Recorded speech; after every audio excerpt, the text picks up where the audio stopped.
Behold, I come, blessed is he that watcheth. And our topic this morning, as we have on the screen there, and they stood upon their feet, and in the same hour there was a great earthquake. Now, as that title suggests, this morning, as we continue working our way through Revelation chapter 11, we're going to be considering the details of this second great earthquake in the apocalypse. Now, we left our class yesterday and we painted a broad brush overview of Revelation chapter 11. And we made the point that there were three major players in this chapter. We looked at the first two verses and said there are the brothers and sisters given the title, the temple, the altar, and the holy city. And we said that the brothers and sisters in Christ would be measured.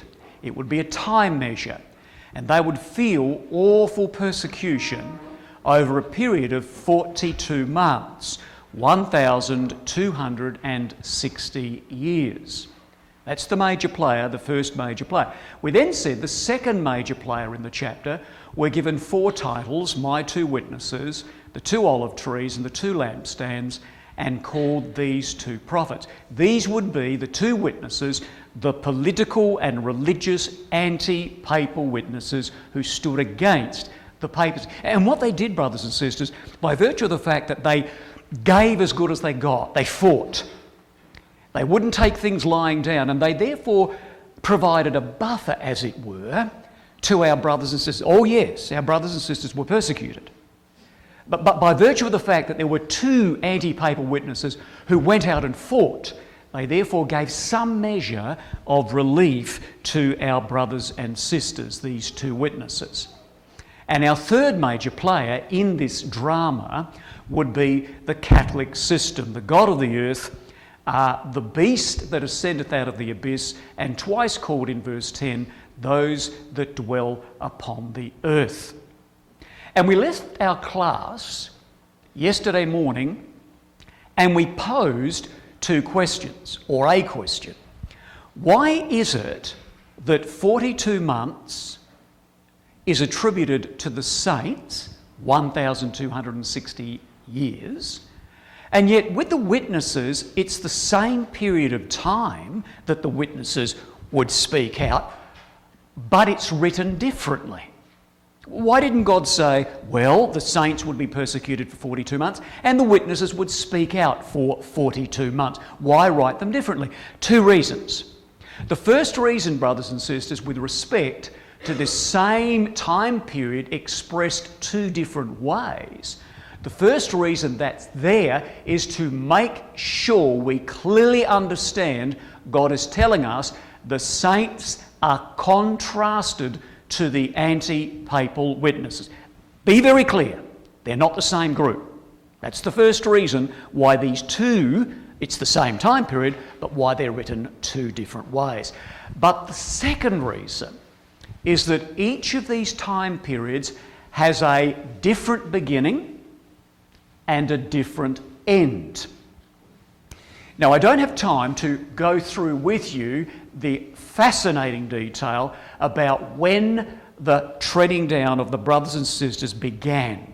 But I'll just show you the dates. If some of you are new to this, jot the dates down. And by the way, if anybody would like, 15, 20 minutes at some stage during our time together, if you want to come and see me, we can sort of get together, 2, 3, 4, half a dozen of us, and I'll show you some amazing things, give you a flow chart and some maps and show you how this treading down of the holy city began and how it ended, and all the fascinating history and detail that surrounded that.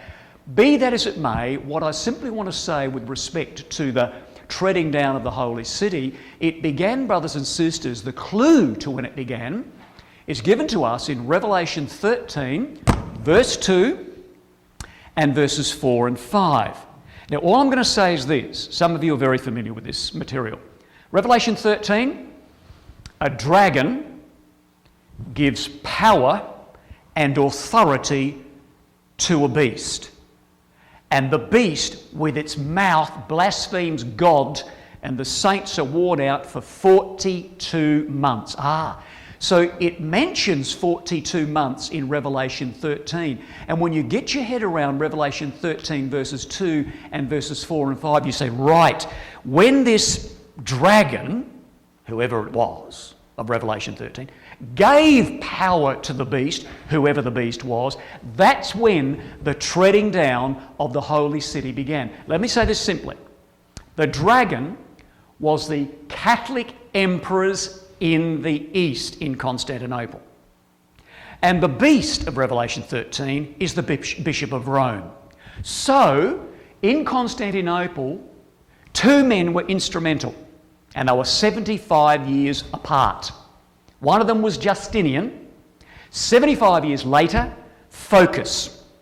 Justinian rolled the ball, got the ball rolling, and said to the bishop in Rome, "You're the head bishop." It took 75 years for that to become solidified. And 75 years after Justinian, who gave that declaration, by the way, in AD 530 through AD 533, 75 years later, in comes Focus and says, I'm going to ratify what the Emperor Justinian said 75 years before, and Focus imperially recognises the bishop in Rome as the head bishop and gives him the opportunity to transfer it on. Ecclesiastically, the bishop in Rome, the beast, had the same power as the emperor in Constantinople. So, that's all I want to say on that note, because I want to really focus on the witnesses, because they are the main thrust of Revelation 11. So if you want to speak with me at some time, I'll show you some terrific maps, and the kind of maps we're going to be looking at was the dragon. So get all this, flick, flick, flick. Did you get all that? So that was, if those who had 10 cups of coffee, you would have seen those slides and you would have all got it inside your mind. All right, so let's say this, brothers and sisters, with the starting point of the 42 months, it started with, well, after 75 years from Justinian, it was ratified by the Emperor Focus, the dragon in Constantinople, in 608, 610. That's when the witnesses of Revelation 11 began to be trodden down. And they would be trodden down for 1,260 years. So you add 1,260 years to 608, 610, you get 1868 to 1870. In 610 AD, the papacy, the beast, was given temporal power. Military, economic and political power. And the Pope would call the shots and do what he liked. For 1,260 years, he had temporal power. And he lost it. He lost his temporal power 1260 years later in 1868 through 1870, when Giuseppe Garibaldi and his 1,000 red shirts and Victor Emmanuel II, the King of Sardinia, marched up the Italian peninsula determined to kick the Pope out. And they did. In 1870, the Pope was kicked out as king, and Victor Emmanuel II became King of Italy. What an amazing thing.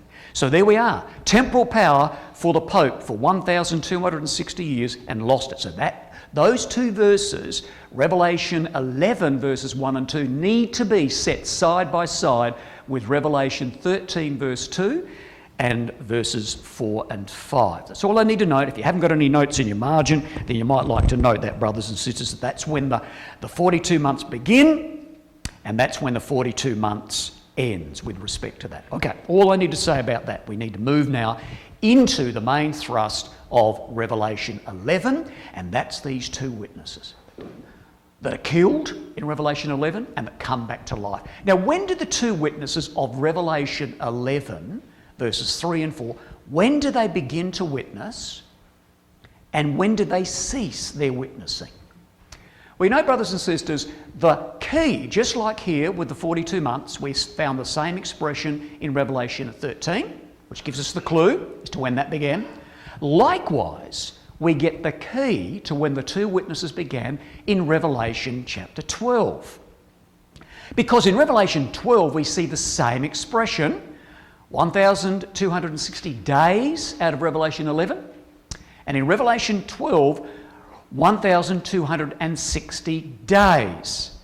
Now, I'm suggesting, brothers and sisters, that these two witnesses of Revelation 11 began to witness in 312. I just want you to come with me, if you will, to Revelation chapter 12. Familiar ground to some, not so familiar to others. I just want to pick up a couple of key verses out of Revelation chapter 12. Revelation 12 is the key to when the witnesses of chapter 11 began. And then you'll find in chapter 11 when they ceased their witnessing. All right, now we're going to pick up the verse 6, Revelation 12. And the woman, whoever she was, fled into the wilderness. She fled into a wilderness state. She was banished. She was exiled. She was cut off. She was called a heretic. Whoever this woman was, she flees into a wilderness state where she hath a place prepared of God that they should feed her there. Now here's your key. Here's the same expression as we find in Revelation 11 and verses 3 and 4, that they should feed her there 1,260 days. Now this is our key when the witnesses began. Who's this woman that runs into a wilderness state? What does that mean?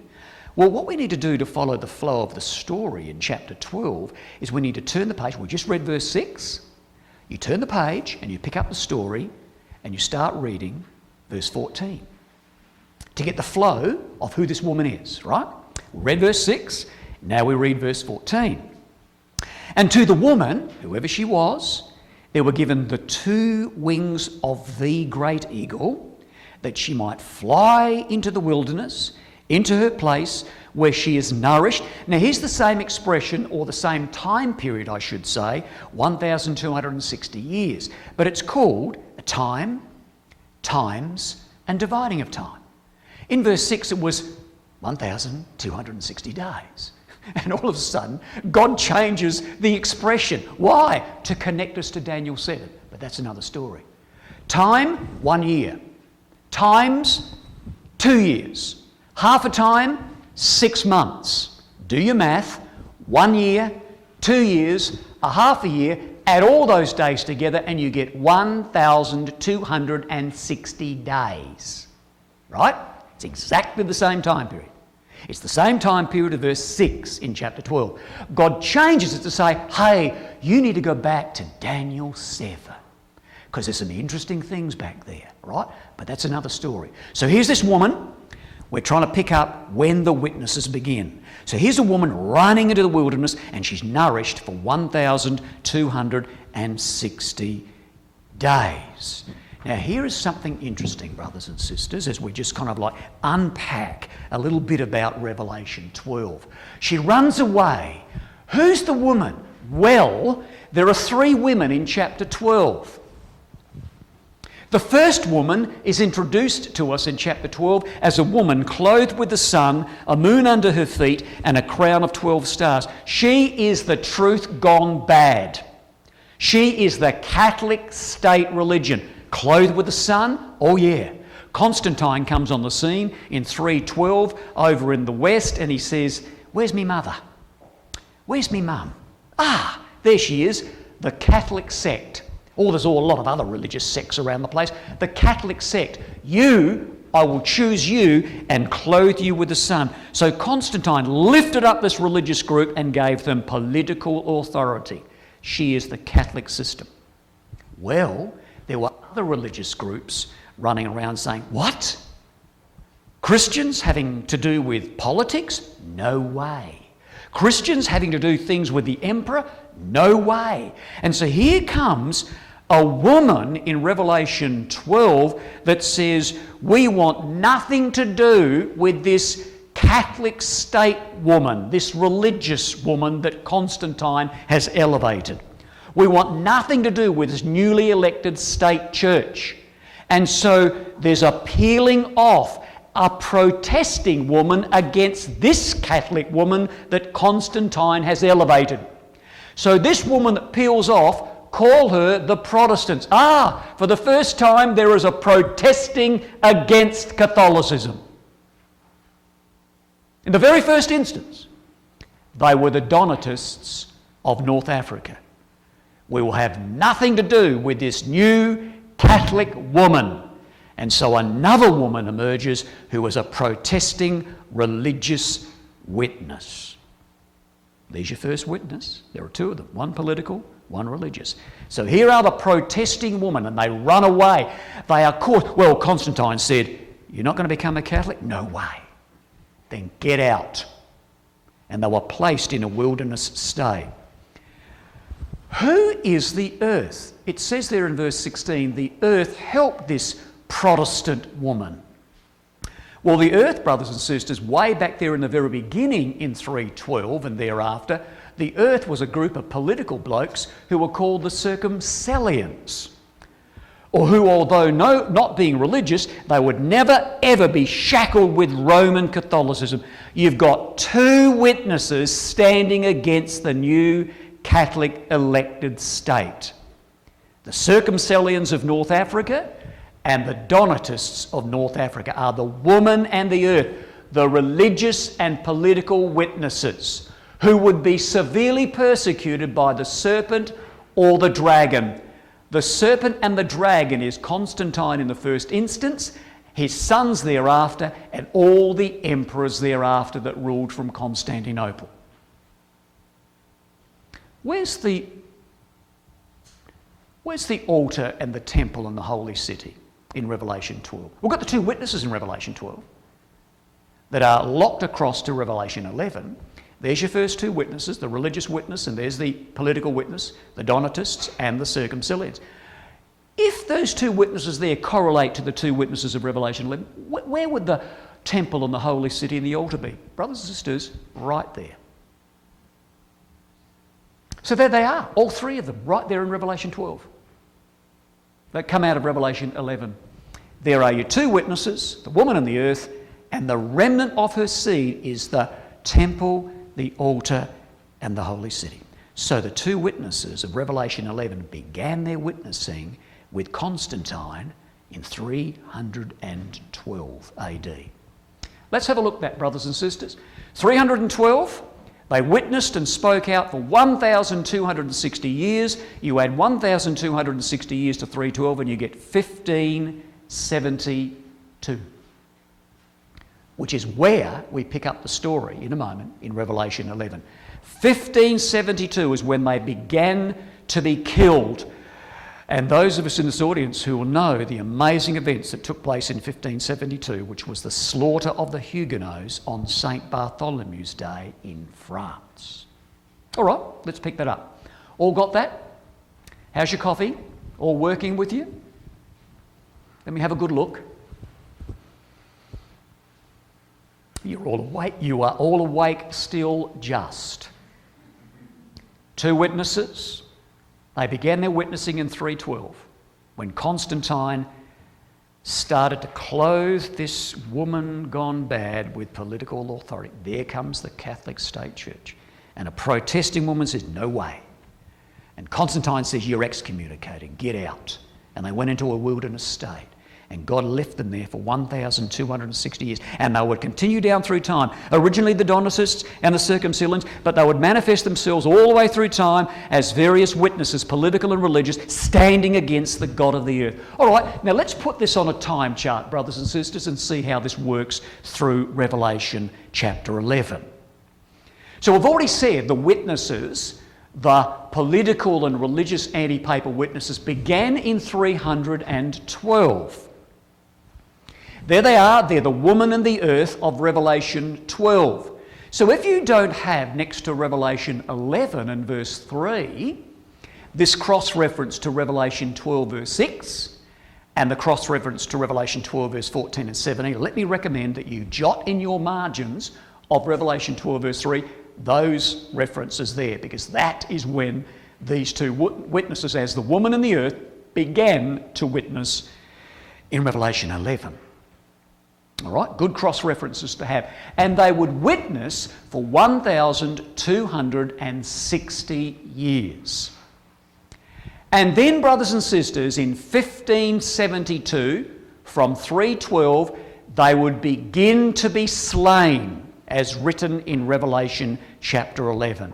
And what happened in that particular time in 1572, there was this awful massacre in France on St. Bartholomew's Day where the witnesses, note this, I don't want you to trip over this, I want you to note this very carefully. After 1260 years in 1570, there's Catherine de' Medici, who stood there and supervised the slaying of the Huguenots.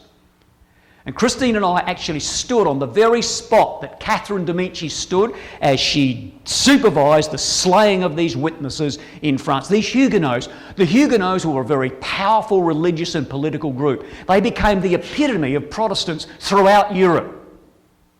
You might be scratching your head thinking, is this chapter really about France? Oh yeah. Now you listen to the evidence that we start to build up in our study this morning. This is all about France. No way, no doubt about that, brothers and sisters. So here we are, Catherine de' Medici supervising the slaying of the Huguenots. But I want you to note that the slaying of the witnesses in 1572 began. It began. Now look at this. Don't trip over this. It's something very important before we then start to tease some more of this information out. Let's just have a look at verse 7 of Revelation 11. To be careful about these couple of verses here. Right, Revelation chapter 11 and verse 7. And when they shall have finished their testimony, the two witnesses, the beast, the Catholic system, that ascendeth out of the abyss, shall make war against the two witnesses, and shall overcome them and kill them. Verse 7 is 1572. But the witnesses began to be slain. They began to be politically and religiously gagged. They began to be slain in verse 7. And they were slain, and they were slain, and they were slain. This stuff doesn't happen overnight. History doesn't happen in a blink. And it took 113 years until they were totally and utterly, politically and religiously gagged, killed. Because when you spill into verse 8, you come to verse 8, in verse 8 it says, and their dead bodies, the witnesses, shall lie in the street of the great city, which is spiritually called Sodom and Egypt, where also our Lord was crucified. Oh, what a verse that is, which we'll look at in a minute. Verse 8 is 1685. So when these witnesses were killed, and they were killed, and they were killed, they began to be killed in 1572, and a year would go by, and 2 years, and a dozen years, and 24 years, and 100 years, and we get 113 years later, when we're 1685 in verse 8, and they're gone. Politically and religiously, gone. So be careful of that. 1572 verse 7, between verse 7 and 8, there is 113 years, and then there they are, dead in verse 8. And we're 1685. And there's the dead bodies, and John's got his parchment out, and he's looking around, he can see all these dead bodies lying on the street, he's writing this stuff in Revelation chapter 11. So just be careful of that as we work through now a couple of more things in this area. So 1572 verse 7, 1685 in verse 8. All right, keep that in your mind, jot that in your margins if you will. 1572, where they began to be slain. Now what happened? Well, in 1572, there was this fellow that came on the scene, and his name was Henry of Navarre. He was a Huguenot. He was a leader of the Huguenots. Originally born a Catholic. But his mum said, it's not good, son, you need to be converted to become a Protestant. You need to be a Huguenot. So he was, and he was a Huguenot leader. And he was the king of Navarre. Now, Navarre is there. So that little green area there, there's France there. He is the king of Navarre, is Henry.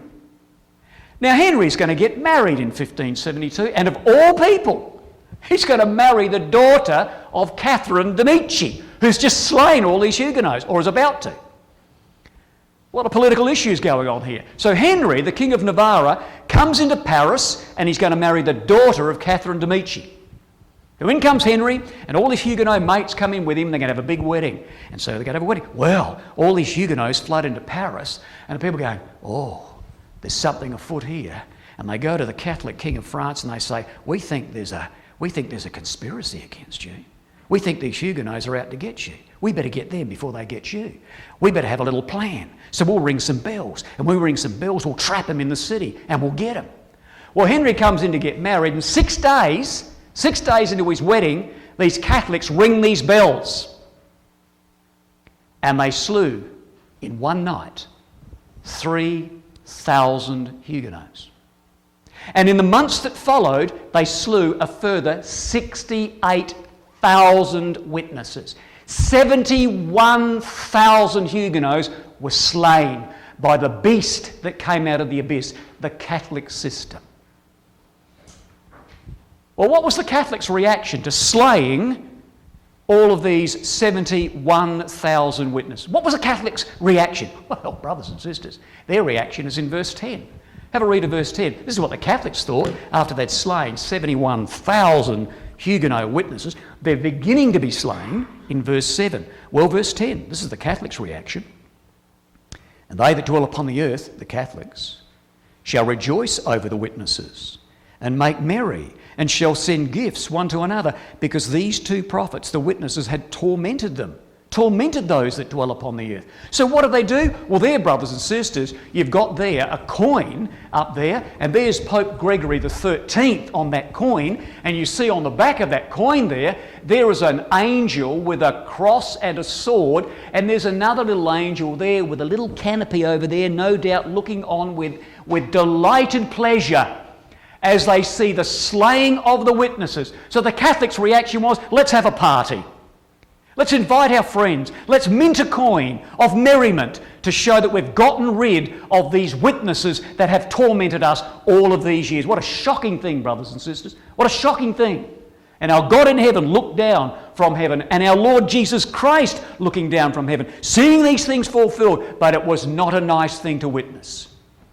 The slaying of men, women and children by a system that was as dark and black as night. Well, brothers and sisters, Henry wasn't slain among those 3,000 witnesses in Paris. Henry got out by the skin of his teeth. And then we find that in 1598, Henry is no longer Henry of Navarre. Henry is now King Henry IV of France. He's now the King of France. He was a Huguenot leader. How do you become the King of France unless you're a Catholic? Well, he did get converted to Catholicism. He thought, oh, well, this city needs a mass. And by the way, if I'm going to be king and climb up the ladder of success, I'd better become a Catholic. So here's a Huguenot leader, and now he's become a Catholic. He's not Henry of Navarre. He's now Henry IV, the King of France, the first of the Bourbon kings in France. The first of the Bourbon kings. Louis XVI was the last of the Bourbon kings. Louis XVI got his head chopped off in the French Revolution. So you had these Bourbon kings. Henry IV is the first of them. Well, there he is. He's alive. He's the king. He's a Catholic king, but he's a Huguenot leader. Oh, I better do something for my fellow Huguenots. So he writes the Edict of Nantes, or Edict of Nantes, a religious toleration document. Now there's a copy of the Edict of Nantes, or Edict of Nantes, and there, brothers and sisters, is Nantes there in France. So here's Henry IV, the King of France, a Huguenot leader, and he writes a document to give religious freedom. You remember we said the witnesses began to be slain in 1572. They had their ups and their downs, and their ups and their downs, and their ups until 113 years later, and in verse 8, 1685, gone. Right? So this is a little up. This is a little up in the ups and downs of those 113 years. This is a toleration of religious freedom that Henry wrote for his Huguenot mates or friends or religious cohorts. Well, brothers and sisters, Henry IV, the King of France, previously Henry of Navarre, he was killed by a fanatical Catholic. And Henry IV's son, Louis XIII, comes on the throne and hates the Huguenots. He wants to have more parties, he wants to kill more Huguenots, and he wants to mint more coins. But Louis XIII, the son of Henry IV, is not strong enough to remove the Edict of Nantes. But Louis The 14th, who next comes on the throne, Henry IV, Louis the 13th, nah, not strong enough. Louis the 14th, oh yeah, he's strong enough. Louis the 14th, the Sun King, the King of France that built the palace at Versailles. Louis the 14th is strong enough to get rid of the Edict of Nantes, and he did. And therefore, brothers and sisters, we now come to 1685. The witnesses began to be slain in 1572, up, down, up, down, up, down. 113 years later, 1685, and in comes Louis the 14th. Get rid of the Edict of Nantes, and he did. He revoked the Edict of Nantes, brothers and sisters, and now the witnesses are completely politically gagged. They're killed, and then they fall and they lay in the street for 3.5 days. Now, I'm Louis the 14th. You're the Huguenots. Better to be you than me, let me tell you. Now, this is what I'm going to say to you, because this is what Louis the 14th said to the Huguenots in 1685, when the witnesses were totally politically and religiously gone. I'm Louis the 14th, you're the Huguenots. Get out of France. Take your pigs, your chooks, grandma, grandpa, your cousins, your kids, get out. You've got 15 days to get out of France if you don't become converted to Catholic. And over 1 million Huguenots fled. Some went to America, some went to South Africa, some went to England. They were the lawyers, they were the tradesmen, they were the fibre of the nation, and they fled. Because Louis XIV said, get out of France if you're not going to become a Catholic. And that's when, brothers and sisters, the revocation of the Edict of Nantes took place. That's when, finally, the witnesses were totally, completely dead, and that's where we pick up the record in verse 8, where the dead bodies lay in the street for 3.5 days from 1685, where they're now dead, and they would come back to life in 1789. They would lay in the street for 3.5 days. Now let's say something here. We've been talking about Henry of Navarre, Henry IV, Louis XIII, Louis XIV. We've been talking about Catherine de' Medici. We've been talking about France and Huguenots. Is this chapter really about France? Are we stretching this, brothers and sisters? Have a look at this verse here. Verse 8 and verse 13. Let's build up the folio of evidence to show unequivocally that this chapter is about France. Verse 8 and verse 13. This is rock solid stuff. This is rock solid, immovable ground that it's about France. Well, let's read the verse. Is it about France? Verse 8 says this. And their dead bodies, 1685, shall lie in the street of the great city, which spiritually is called Sodom and Egypt, where also our Lord was crucified. Does that tell you anything about France? No. There's nothing about France there. All right, well, let's explore it a bit more. Their dead bodies of the witnesses would lie in the street of the great city. What's the great city? Oh, brothers and sisters, it's Rome. Of course it's Rome. Heaps of quotations in the Apocalypse. Revelation 14 verse 8, alas, alas, that great city is gone. Revelation 16 verse 19, and that great city was divided into 3 parts, Rome. Revelation 17 verse 18, and the woman that sat upon the beast is that great city that reigns over the kings of the earth, which Rome did in the times of John. Revelation 18 verse 10 and 16, that great city, her hour of judgment is come. So, here we've got a verse that we think might give us a clue that chapter 11 is about France. The great city just tells us something about Rome. Still haven't got anywhere about France. You know, brothers and sisters, there was an emperor who was the first emperor of the third seal in chapter 6. Chapter 6, seal 1, white horse. Seal 2, red horse. Seal 3, black horse. Black horse, the black horse period of pagan Rome in Revelation 6 was awful. Awful distress, awful famine, terrible taxation. So the first emperor of the black horse period, his name was Caracalla. He brought terrible taxation to the Roman world, and he was going to bring a tax for the city of Rome. So if you lived in the city of Rome, you got taxed. There were people out in the provinces who says, "No, you can't touch us. We don't live in the city of Rome. We don't have to pay our taxes." Caracalla says, "Oh yeah, I'm now going to make the city of Rome the empire." So the borders of the empire of Rome have now become the city of Rome. Pay your taxes. So here we are, brothers and sisters, building up this evidence.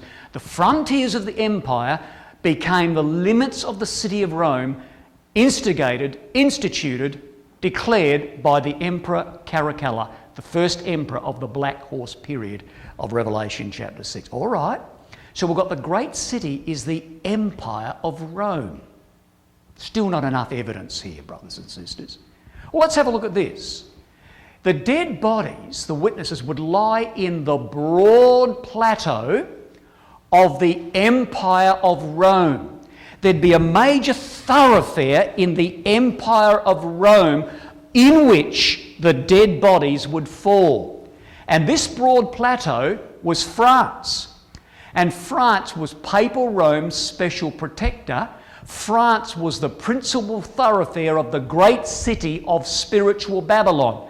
And France, brothers and sisters, was called the eldest son of the Catholic Church. Why? 10 barbaric tribes, 10 barbaric kingdoms that became the basis of Europe. And of those 10 barbaric kingdoms, the Franks, France, were the first to be converted to Catholicism through Clovis, the barbaric Frank, who became converted to a Catholic. So that's why France was called the eldest son of the church, because France was the first of the barbarians to be converted to Catholicism. So we've got a broad support thoroughfare for Rome. Still not enough evidence, brothers and sisters. Are we really talking about France? Well, have a look at this verse here, verse 13. In the great earthquake, a 10th part of the city fell. 10 barbarian kingdoms, and you've got Europe. And 1/10 of those barbaric kingdoms fell. France, the Franks. France fell in the French Revolution. What an amazing thing. Are we stretching it, brothers and sisters? Look at this. In 1639, way before the French Revolution, Thomas Goodwin said this: "By the 10th part of the city," quoting Revelation 11, "I understand some 1/10 part of Europe."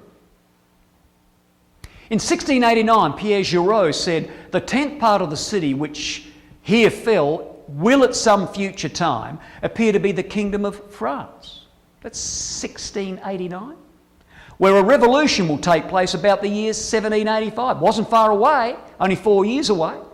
And the separation from the papacy will follow. Do we need more proof? In 1687, Jacques Philippot said this: "As the King of France did his utmost to enhance the glory of popery, the broad plateau, the broad support for Roman Catholicism in Europe, which was the great city, well, as the King of France did his utmost to enhance the glory of popery, it will be the King of France who will mostly contribute to her ruin." And yes, you did, King Louis XVI. I take it for granted first that the city here mentioned is Babylon, that is the Papal Empire, the Church of Rome, the empire of the Antichrist. They're the witnesses speaking, brothers and sisters. They're the anti-papal witnesses. They knew who the Antichrist was. And they could read sections of the book of Revelation and go, "I can see what that is." Make sure our eyes are open far more than what these witnesses were. Why should there be any hesitation in concluding that this 10th part of the city which shall fall is France? Do we need any more proof? Oh yes. Let's have a look at some more. These witnesses would fall down in the broad plateau. Did you notice before that in the words of Revelation chapter 11 and verse 8, it said, "This broad thoroughfare, which is France,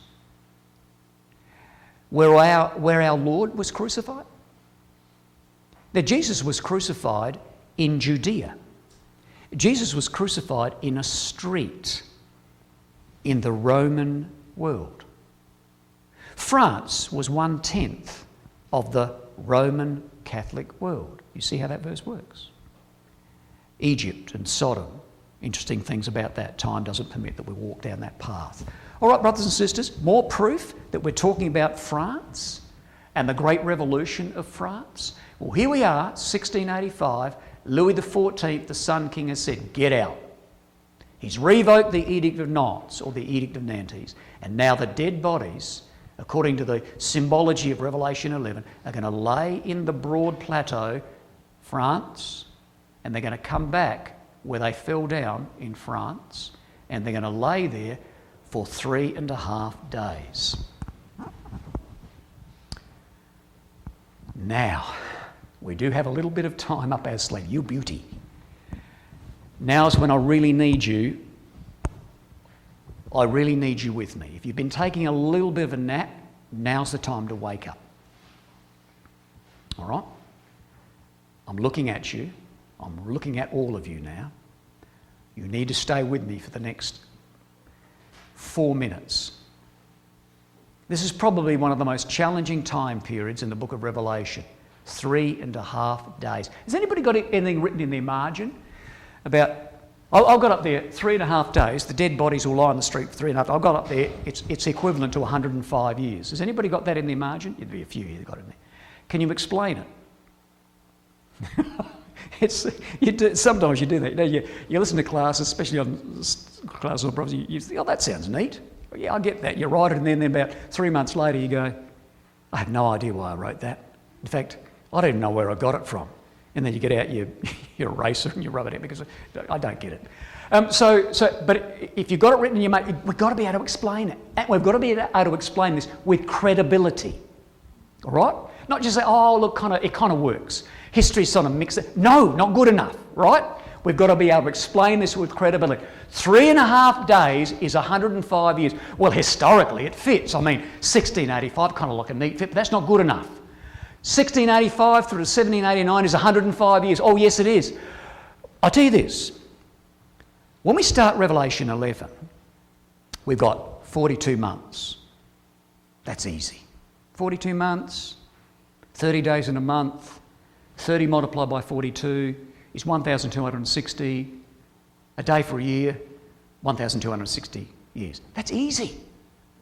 If God, and I say this reverently, if God had maintained that same formula, right, he would have transferred it up into verse 8 and said the dead bodies lay in the street for 3.5 months.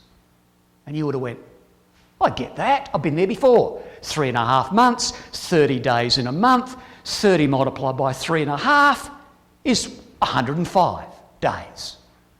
105 days, that's easy. 3.5 months. Or God could have said, the dead body's laid in the street for 105 days. Oh, that's easy, I've been there before. Day for a year. Why didn't God do that? Why didn't he keep that same formula? It would have been all easy. Because it does not fit, brothers and sisters, the decorum of the symbol. It's ridiculous to say that dead bodies fell down and they lay it out there in the open and they were there for 3.5 months and people were walking around them and the dogs were coming and sniffing them and birds. No! You can't have bodies laying in the street for 3.5 months. Jesus says the body stinks after the 4th day. And before they corrupted, God said they're going to lay in the street before they corrupt for 3.5 days. Not 4, 3.5. So God squeezed and squeezed and brought it to a symbol that fits appropriate behaviour. Does that make sense? You can't have dead bodies laying in a street and have them come back non-corrupted while they're laying there. Because people are walking around and they can see them. And I'll show you how that works. These dead bodies were there. They were there. They weren't corrupted. They didn't disappear. They were there waiting to come back to life.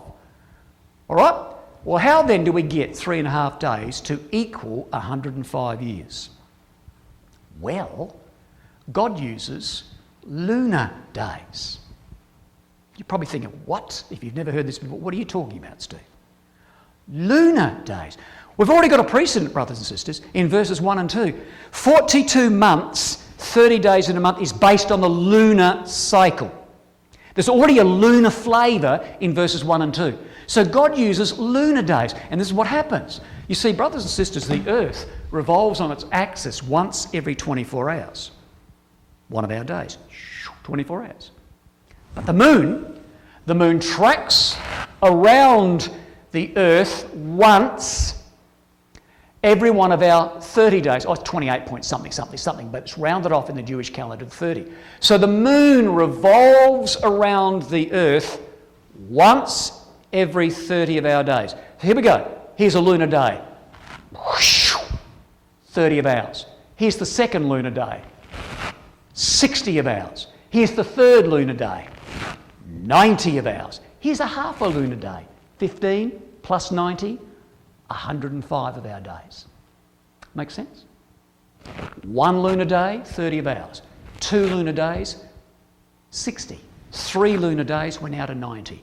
A half a lunar day, which is 15, 90 plus 15 is 105. And therefore, brothers and sisters, to make it fit the decorum of the symbol, we've got 105 of our days, which is 3.5 lunar days. Therefore, the bodies remained in a state of non-decay.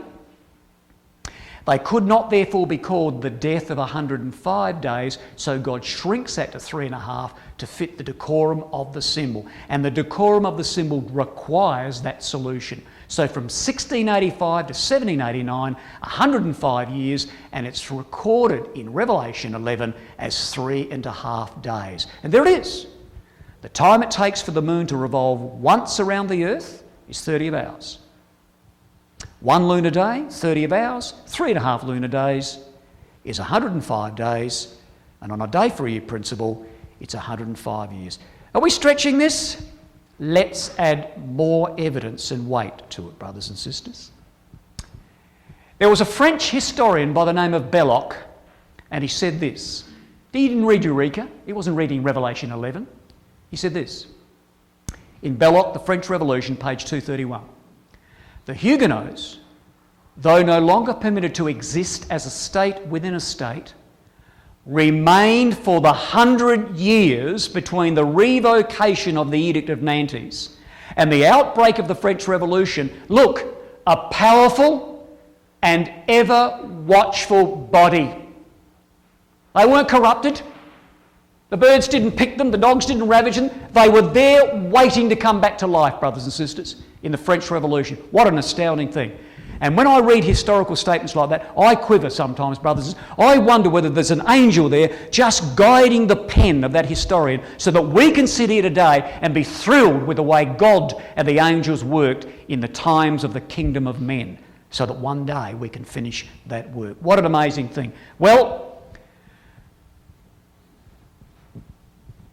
wow, this is great. This is so good. Almost on time. Who's the next speaker? Brother Steve? Is he? Is he here yet?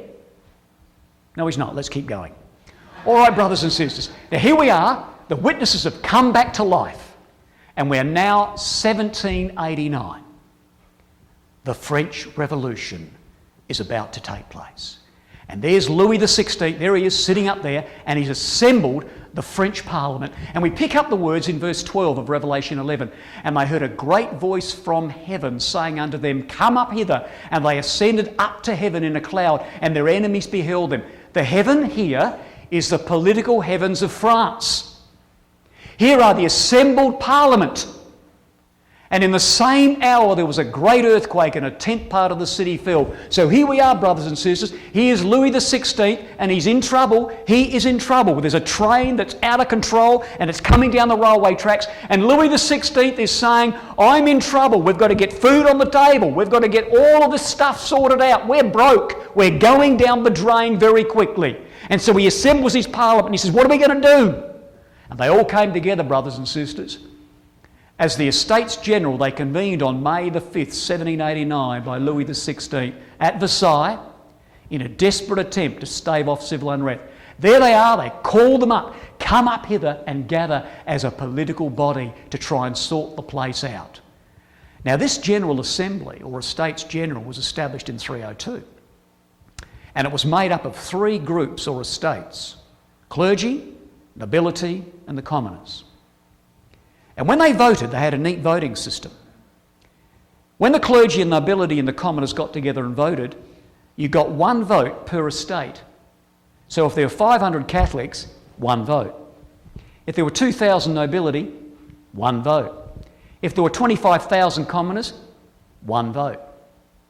And the clergy and the nobility made up 2% of France. 98% of France were the commoners. So they'd have a vote, they'd talk about something, they'd get together and the clergy and nobility say, yeah, we go that way. The commoners say, no, sorry, you're outvoted 2-1.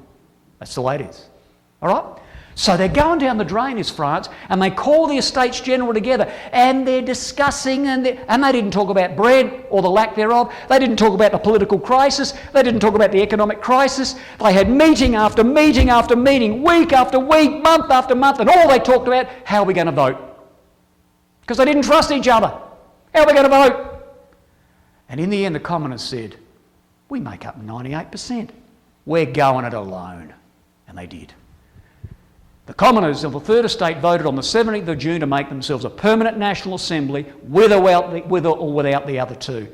And Louis's efforts to repress the new assembly caused widespread rioting and ushered in the French Revolution. Well, brothers and sisters, we finish our class on this note. They stood on their feet. So here they were. The new National Assembly, the commoners, published a decree proclaiming liberty of opinions, religious and political, and the property of the exiled Huguenots unsold at that date would be restored to their rightful heirs. Oh, we finish on this note to just show you how this chapter is about the events that took place in France. Look at this verse, brothers and sisters, as we finish our study. Look at it. And they heard a great voice from heaven saying, the political assembly of the parliament in France, they said, come up hither. And they ascended up to heaven in a cloud, and their enemies beheld them. And the same hour there was a great earthquake, French Revolution, and 1/10 part of the city fell, France. And in the earthquake were slain not 7,000 men. What's your margin say? Names of men. In the French Revolution, names of men were slain. 7 is the number of completeness. In the French Revolution, complete names were obliterated. And of course they were, because in the French Revolution, you were not allowed to have a title. You couldn't call yourself a marquis. You couldn't call yourself a duke. You couldn't call yourself a count. You couldn't say mademoiselle. You couldn't say madame. Even Louis XVI was not allowed to be addressed as sire or your majesty. No one had names. In the French Revolution, they completely obliterated titles. The Bible says, and the names of men were gone in the French Revolution. What an astounding thing, brothers and sisters. And all you were called in the French Revolution was citizen. Hello, citizen Louis. And here we are, brothers and sisters, in the time of terror. To be an aristocrat meant death. To be a suspect of an aristocrat meant death. Watch out for Skip, he's a count. He's gone. The breath of opposition. A breath of opposition to any course of the events meant death. Here we are, brothers, in the reign of terror in 1793. And this is the scene for the opening of Revelation 16. The second woe is past, and behold, the third woe cometh quickly. And we are therefore, God willing, going to step now into Revelation 16, the vials, and use Revelation 11 as a springboard. So God willing, tomorrow morning, brothers and sisters, our title will be, as we step now, having been sprung out of chapter 11, as we step into Revelation 16, go your ways and pour out the vials of the wrath of God.